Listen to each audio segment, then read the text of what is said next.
Hello बच्चों, कैसे हो आप सभी। मैं हूं अमन सर, अमन फिजिक्स पूर्णिया से। और मैं आज नया वीडियो लेक्चर लेकर के आया हूं आप सभी के लिए, जिसमें हम लोग नए क्वेश्चंस को डिस्कस करेंगे। और मैं आपको एक रिमाइंडर दिला देता हूं याद कि मैंने आपको लास्ट वीडियो लेक्चर में बताया था कि हम लोग जो है यहाँ अमन फिजिक्स पूर्णिया में फिजिक्स क्लास 12th के लिए क्रैश कोर्स स्टार्ट होने वाला है 5 नवंबर से। कितने तारीख से? 5 नवंबर से क्रैश कोर्स। ओके, तो जो भी स्टूडेंट इंटरेस्टेड हो वो हमारा ऑफलाइन क्लास ज्वाइन कर सकते हो। छठ के बाद मैं ऑफलाइन क्लास स्टार्ट करने वाला हूँ, छठ के बाद। ओके, तो आप जो है यहाँ पर कोचिंग आ करके बहुत कम फीस में आप जो है एग्जाम की तैयारी, एक बहुत अच्छी तैयारी कर पाएंगे। और मैं आपको बहुत सपोर्ट करूंगा ताकि जो आपका टाइम मिस हुआ है उस टाइम को भी आप कैसे यूटिलाइज करके बहुत अच्छे स्कोर में कन्वर्ट कर लें। तो बने रहिए अमन फिजिक्स पूर्णिया पे। हम लोग ये वीडियो लेक्चर स्टार्ट कर रहे हैं, आप अंत तक बने रहिए। और अगर बिना सब्सक्राइब किए हुए हमारे वीडियोज को देख रहे हैं तो एक रिक्वेस्ट है, आप प्लीज सब्सक्राइब कर दीजिए, क्योंकि सब्सक्राइब करने के बाद ही मैं आपको ऑनलाइन लाइव क्लास दे पाऊंगा, जो जिससे आप घर बैठे मजा ले सकते हैं। तो चलिए, मेरा जो चैप्टर है वो है विद्युत धारा यानी करंट इलेक्ट्रिसिटी। और जैसा कि आप जानते हैं कि हमने इस चैप्टर में भी बहुत सारे क्वेश्चंस डिस्कस कर लिए हैं, बहुत बाकी हैं, उसको एक प्रॉपर सीक्वेंस से हम लोग कर रहे हैं। और आज लेते हैं हम लोग पहला सवाल। तो पहला सवाल में हमें क्या दे रखा है, सवाल को पढ़ा जाए। क्या रखा है कि किसी चालक के संवहन वेग Vd तथा आरोपित विद्युत क्षेत्र E के बीच क्या संबंध होता है। तो मैं आपको बता दूं, ये जो संवहन वेग होता है, अपवाह वेग होता है, अनुगमन वेग होता है, इंग्लिश में एक ही नाम है ड्रिफ्ट वेलोसिटी। इसका फॉर्मूला होता है ई गुना टाउ बटा में m, जहां ई जो है इलेक्ट्रॉन का आवेश है, कैपिटल ई जो है वो विद्युत क्षेत्र की तीव्रता, टाउ जो है वो शीतलन समय, औसत शीतलन समय, एवरेज रिलैक्सेशन टाइम, और एम जो है इलेक्ट्रॉन का द्रव्यमान है। तो आप यहां से देख के बताओ ये फॉर्मूला कि आपने क्या देखा, वीडीई के क्या है, समानुपाती है सर, वीडीई के समानुपाती है, ऑप्शन बी। अगला, परिपथ में दिखाई गई धारिता पर आवेश होगा, ये संधारित्र पर आवेश पूछ रहा है। 6 माइक्रोफैरेड के संधारित्र पर कितना आवेश आएगा। तो बेटा मैं आपको बता दूं कि ये तब की बात कर रहा है जब इसमें प्रॉपर रूप से करंट फ्लो होने लग गया है, यानी बात हो रही है इनफाइनाइट समय की। और इनफाइनाइट समय पे जब ये करंट यहाँ पर पहुंचेगा, एक्चुअली मैंने 12 वोल्ट का डायरेक्शन उल्टा लिया हुआ है, तो मैं करंट का डायरेक्शन ऐसे ले लेता हूं, ये प्लस है ये माइनस है। तो जब ये करंट यहाँ पर पहुंचेगा, तो यहाँ पर पहुंचेगा तो अनंत समय पर ये जो संधारित्र है ये ओपन सर्किट की तरह काम करने लग जाएगा। ओपन सर्किट कहने का मतलब ये हुआ कि इस 6 माइक्रोफैरेड वाले संधारित्र से कोई भी विद्युत धारा प्रवाहित नहीं होगी, और सारी की सारी विद्युत धारा जो है वो 3 ओम वाले प्रतिरोध से प्रवाहित होते हुए फिर से बैटरी में चली जाएगी। तो सबसे पहले आप ये निकालिए कि आई कितना होगा। तो आई बराबर होता है फॉर्मूला ओम के नियम से V बटा में R इक्विवेलेंट। अब देखो 9 ओम में भी आई विद्युत धारा है, 3 ओम में भी आई विद्युत धारा है, यानी दोनों सीरीज में है, तो वोल्टेज है 12 वोल्ट का। और जब सीरीज में प्रतिरोध हो तो दोनों को जोड़ते हैं, तो 9 और 3 को जोड़ेंगे, 9 और 3 होगा 12, यानी 12 बटे 12 कैंसिल हो जाएगा, यानी 1 एम्पियर विद्युत धारा प्रवाहित होगी। इसका मतलब ये हुआ कि हमारे इस 3 ओम के इस बिंदु और इस बिंदु, ये जो 2 बिंदु है हमारा यहाँ वाला और यहाँ वाला, इसके अक्रॉस हम लोग विभवांतर निकाल सकते हैं। तो सर VA माइनस VB क्या हो जाएगा, I गुना R, और I का मान है 1 एम्पियर और प्रतिरोध है हमारा 3 ओम, तो 1 गुना 3 यानी 3 वोल्ट का विभवांतर हो जाएगा। अब आराम से हम लोग यहाँ इसके ऊपर आवेश निकाल सकते हैं। तो Q बराबर क्या हो जाएगा, C गुना VA माइनस VB। C कितना है 6 माइक्रोफैरेड, VA माइनस VB कितना है 3 वोल्ट, तो ये हो जाएगा 18 माइक्रोकुलम। फॉर्मूला याद रखिए, Q बराबर C गुना डेल्टा V यानी विभवांतर यहाँ पे हमारा VA माइनस VB है। आंसर हो जाएगा 18 माइक्रोकुलम। ऑप्शन ए हमारा करेक्ट आंसर हो गया। आगे बढ़ूं, चलिए बढ़ते हैं, अगला स्लाइड लेते हैं। किरचॉफ का द्वितीय नियम पूछ रहा है। किरचॉफ का कौन सा नियम है? द्वितीय नियम। तो किरचॉफ का द्वितीय नियम जो है वो है ऊर्जा संरक्षण नियम। द्वितीय नियम केवीएल को कहते हैं। केवीएल है ऊर्जा संरक्षण नियम। इसको केवीएल को किरचॉफ का लूप नियम भी कहते हैं। और किरचॉफ का पहला नियम है केसीएल, किरचॉफ करंट लॉ, या इसको केजेएल बोलते हैं, किरचॉफ्स जंक्शन लॉ, या फिर इसको केएनएल बोलते हैं, किरचॉफ्स नोड लॉ। अब ये सभी तीनों नियम जो है ये आवेश संरक्षण सिद्धांत, तीनों मतलब एक ही नियम है जिसके तीन नाम है ना। तो ये आवेश संरक्षण सिद्धांत पर आधारित है। और ये वाला केवीएल जो है ये ऊर्जा संरक्षण सिद्धांत पर आधारित है। और पता है ऊर्जा संरक्षण सिद्धांत क्या होता है? ऊर्जा संरक्षण सिद्धांत कहने का मतलब जितनी ऊर्जा आएगी यानी जो भी ऊर्जा होगी वो ना तो पैदा की जा सकती है ना ही नष्ट की जा सकती है, वो एक रूप से दूसरे रूप में बस बदल सकती है। यही होता है ऊर्जा का संरक्षण नियम। तो आपको आंसर मिल चुका है, ऑप्शन डी हो जाएगा। व्हीट स्टोन सेतु यानी ये बात कर रहा है व्हीट स्टोन ब्रिज का। ये क्या करता है, किसकी तुलना करता है? तो ऑब्वियस सी बात है सर ये प्रतिरोध की तुलना करता है।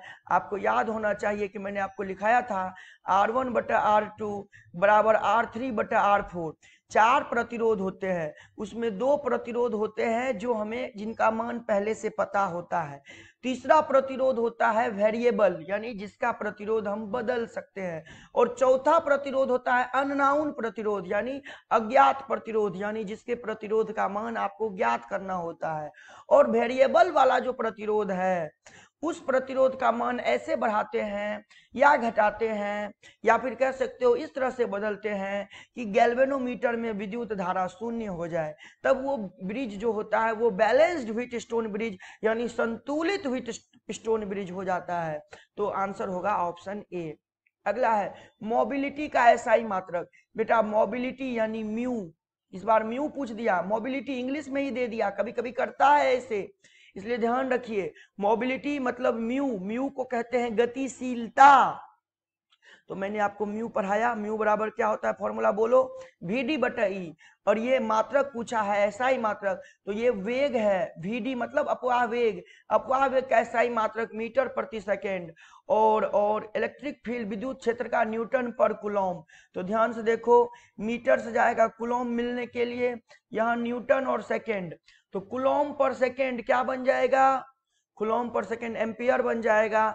ये बन जाएगा एम्पियर गुना मीटर बटा में न्यूटन, एम्पियर गुना मीटर बटा में न्यूटन। ऑप्शन हो जाएगा ए। चित्र में दिखाए गए परिपथ में E1 E2 सब कुछ दिया हुआ है ना, का ईएमएफ दे रखा है, R1 R2 दिया हुआ है, आंतरिक प्रतिरोध है, CD के बीच सेल का विभवांतर। तो C कहाँ है, यहाँ, और D कहाँ है, यहाँ। तो आप करिए CD को उठा के ले आइए बाहर, आजा बेटा बाहर, बाहर आजा। और ये रहा बैटरी, और ये बैटरी का सेल का आंतरिक प्रतिरोध। ये 6 वोल्ट का सेल है, ये है हमारा 1 ओम, ठीक है, ये हमारा VC है, ये है हमारा VD, और मान लीजिए इसमें करंट जा रही है I। तो चलिए मैंने आपको सिखाया था कि करंट ऐसे आ रही है, ऐसे आ रही है ना करंट, ये वाला धनात्मक, ये वाला ऋणात्मक, और ये ऋणात्मक ये होगा धनात्मक। तो चलिए शुरू करते हैं, क्या लिखिएगा, VC प्लस से माइनस, माइनस कितना वोल्ट, 6 वोल्ट।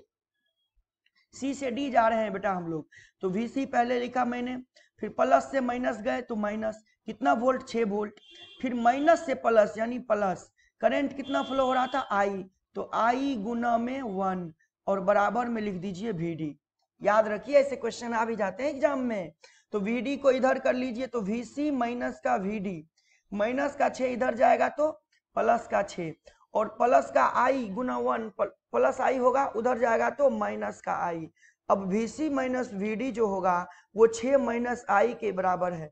चूंकि R का प्रतिरोध का मान नहीं दिया हुआ है इसलिए मैं I का मान निकाल नहीं पा रहा हूं। लेकिन एक बात तो क्लियर है कि VC माइनस VD जो भी होगा वो 6 से कम होगा, क्योंकि I का जब मान कुछ भी आएगा वो 6 में से घटेगा, जिसके कारण VC माइनस VD का मान 6 से कम हो जाएगा। यानी VC माइनस VD 6 वोल्ट से कम आएगा आंसर। तो आंसर होगा बी, ऑप्शन बी, 6 वोल्ट से कम। बहुत गलतियां रहती हैं बेटा ऐसे बुक्स में, इसीलिए जरूरत है हमारे वीडियो लेक्चर को फॉलो करिए। नहीं तो आप अगर याद करने के भरोसे रहे तो न्यूमेरिकल क्वेश्चन तो एक बात है, डाटा बदल जाएगा तो आपके पल्ले नहीं पड़ेगा। इसलिए मैं कहता हूं मेरे वीडियो लेक्चर को देखो, उसको फॉलो करो, उससे सीखो, है ना, ताकि कॉन्सेप्ट आपके दिमाग में आए तो डाटा बदल भी जाएगा, आपके ऊपर कोई असर नहीं होगा, आपको फायदा ही फायदा होगा, आप क्वेश्चन सॉल्व करके आएंगे एग्जामिनेशन में। अगला है विद्युत हीटर में जिस तत्व का प्रयोग किया जाता है वह क्या है। बेटा हीटर जो होता है ना, हीटर आप अपने घर में यूज करते होंगे, है ना, हीटर पे कई लोग खाना भी बना लेता है। वैसे हीटर का काम होता है बेसिकली गर्मी देना, यानी उष्मा प्रदान करना। तो बिजली से ऊर्जा लेता है और गर्म हो जाता है तार। अब ऑब्वियस सी बात है, कोई चीज को गर्म होना है तार को, तो तार गर्म कब होगा, जब उसका प्रतिरोध बहुत ज्यादा हो।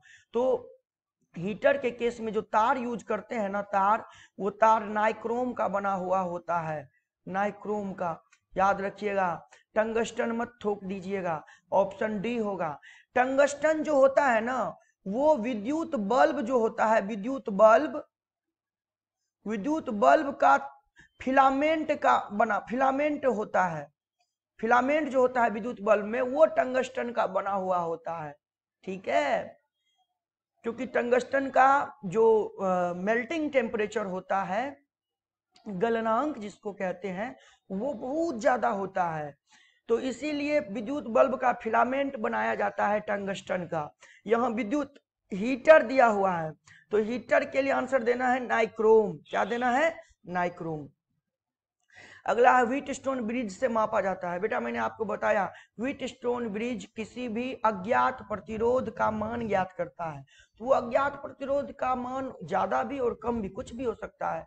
तो यहाँ उत्तर दे दीजिए आप, उच्च तथा निम्न प्रतिरोध। अगला है दो सेलों के को जिनके बीच का विद्युत वाहक बल E1 तथा E2 है, आंतरिक प्रतिरोध R1 R2 है, समांतर क्रम में जोड़ा गया है।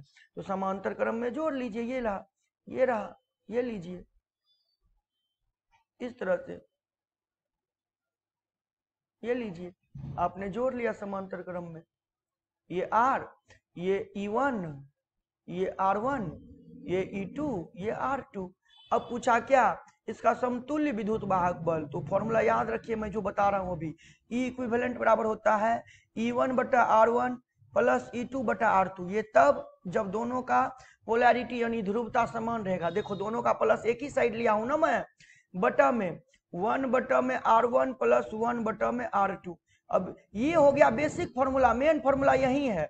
अब इससे बना लेते हैं अपन। तो E1 R1 R2 का लघुत्तम हो जाएगा R1 R2, तो ये हो जाएगा E1 R2 और ये हो जाएगा E2 R1, और नीचे में हो जाएगा R1 R2 और यहाँ हो जाएगा R2 प्लस R1। ये कट जाएगा तो फॉर्मूला बन गया कितना, E इक्विवेलेंट का E1 R2 plus E2 R1 अब बटा में R1 प्लस का R2। तो ये कहाँ है, E1 R2 E2 R1 R1 plus R2, option B में दिया हुआ है।